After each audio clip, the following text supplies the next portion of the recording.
વિદેશમાં જઈ અને ડોલર કમાવાની ઘેલછાએ લોકોને શું નથી કરાવ્યું। બધી જ બાબતો, બધી જ માન્યતાઓ, બધી જ જે ક્રોસ રેખા હોય તે ક્રોસ કરાવી નાખી છે। ફરી એકવાર વડોદરા શહેરમાં 8 જેટલા યુવાનો અને સ્ત્રીઓ વિદેશ જવાના બહાને છેતરપિંડીનો ભોગ બની છે। વડોદરા શહેરના પોલીસ કમિશનર કચેરી ખાતે આજે વિદેશ જવાના નામે છેતરપિંડી અંગે ભોગ બનેલા યુવકો શહેર પોલીસ કમિશનરને રજૂઆત કરી છે। રજૂઆત કરવા માટે જ્યારે પહોંચ્યા હોય ત્યારે વિદેશ જવાની લાલચ આપી પરમિટ વિઝા ન મળતા જ ભાવેશ ચૌહાણ નામના ઈસમે કૃપા ઓવરસીઝની સામે રાજ્યમાં અનેક પોલીસ સ્ટેશનમાં ફરિયાદ નોંધાઈ છે અને હજી પણ આરોપી પોલીસની પકડથી દૂર છે।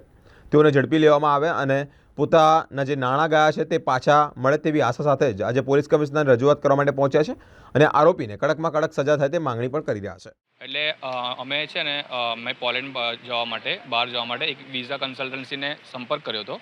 એનું નામ છે કૃપા ઓવરસીઝ। એમના માલિક છે ભાવેશ ચૌહાણ અને મેં પોલેન્ડ જવા માટે એમને ફાઇલ સોંપી હતી કે વર્ક વિઝાની ફાઇલ તમે કરી આપો। એમણે કીધું કે આ થઈ જશે 3 મહિનામાં, તમારી ફાઇલ વિઝા બધું આવી જશે। પણ પછી 3 મહિનાના થયા, સમય જતાં 11 મહિના થઈ ગયા, એમને કોઈ વિઝાનું ફાઇલ મારી જોડે કંઈ કર્યું નહીં। એટલે પછી મેં એમની જોડે માંગણી કરી પૈસાની કે ભાઈ તમે 3 મહિનાનું કમિટમેન્ટ કર્યું હતું એ ફૂલફિલ કરતા નથી, હવે મારે ક્યાં સુધી રાહ જોવાની પોલેન્ડ માટે, બહાર જવા માટે, તો તમે મારા પૈસા પાછા આપો। તો પછી એ ભાઈ ખુલ્લી દાદાગીરી એકદમથી કરવા લાગ્યા કે ભાઈ તને તારા પૈસા પાછા નહીં મળે, 1 રૂપિયો પાછો નહીં મળે, તારે જે કરવું એ કર, બરાબર છે, પોલીસમાં જો તો પોલીસમાં જા અને કોર્ટમાં જો તો કોર્ટમાં જા। ખુલ્લી દાદાગીરી કરવા લાગ્યા। અને પછી પાછળથી જાણવા મળ્યું કે મારા જેવા ઘણા બધા લોકો છે જેમની સાથે બી આવું જ કર્યું છે, પૈસા લીધા છે અને કોઈ કામ નથી કરતા એ લોકો। અને પછી અમે લોકોએ વડોદરામાં જેપી પોલીસ સ્ટેશનમાં એફઆઈઆર કરી અને એ લોકોએ જેપી પોલીસ સ્ટેશનવાળાએ તપાસ બી હાથ ધરી છે। પણ એ પાર્ટી હવે ટોટલી અંડરગ્રાઉન્ડ છે, બહાર નથી આવી રહ્યો અને પોલીસવાળા પ્રયત્ન કરે છે પણ હજુ બી એ અંડરગ્રાઉન્ડ જ છે। એટલે મારે ખાલી એટલું જ કહેવું છે કે ભાઈ અમને ન્યાય અપાવો, અમારા પૈસા પાછા અપાવો। આ કંપનીનું નામ છે કૃપા ઓવરસીઝ। એમના માલિકનું નામ છે ભાવેશ ચૌહાણ। 4 જગ્યાએ એમની ઓફિસ છે, સુરત, અમદાવાદ, કરજણ અને વડોદરા એમની હેડ ઓફિસ છે। લગભગ મારો અનુમાન બોલતો હોય તો લગભગ 200-250 જેવા છોકરાઓ હોઈ શકે છે, પણ એટલા હજુ બહાર નથી આવ્યા, પણ એનાથી બી વધારે હોઈ શકે છે। કરોડોનું કૌભાંડ છે આ તો।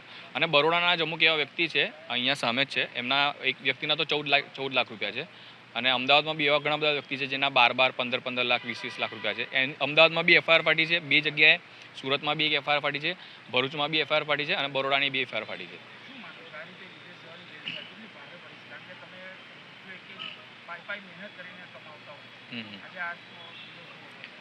એટલે અમે બહાર જવાની આશાએ અમે વિશ્વાસના બેઝ પર અમે જે પૈસા આપતા હોઈએ છીએ, પણ અમુક વ્યક્તિઓ અમારા વિશ્વાસની સાથે રમી જાય છે અને પછી અમારી જોડે છેતરપિંડી કરે છે અને પછી અમારા સપનાઓ એ થઈ જાય છે। હવે આ તો મારી અમાઉન્ટ તો કમ્પેરેટિવલી બહુ નાની છે, પણ જે લોકો વ્યાજે પૈસા લાવતા હોય છે કે એવી વસ્તુઓ અમુક ઘર ગીરવે મૂકીને સોનું વેચીને પૈસા લાવતા હોય છે, એમને તો બિચારાઓને એકદમ વધારે તકલીફ પડે। એ તો કોઈ ખોટું પગલું બી ભરી શકે। તો હવે આ રીતની જો છેતરપિંડી ચાલતી હોય તો આ લોકોને આગળ કડક પગલાં લેવા જોઈએ, નહીં તો પછી ભવિષ્યમાં તો આ તો વધારે મોટું કૌભાંડ થઈ જાય અને આ ધ્યાન રાખવા જેવી વસ્તુઓ છે। पंचाल गौरव सर, मैं ऑन द वे मुंबई से आई हूँ। मेरा नाम आरती नारंग है। मैंने कृपा ओवरसीज़ के नाम पे भावेश चौहान को 1,25,000 रुपये दिए।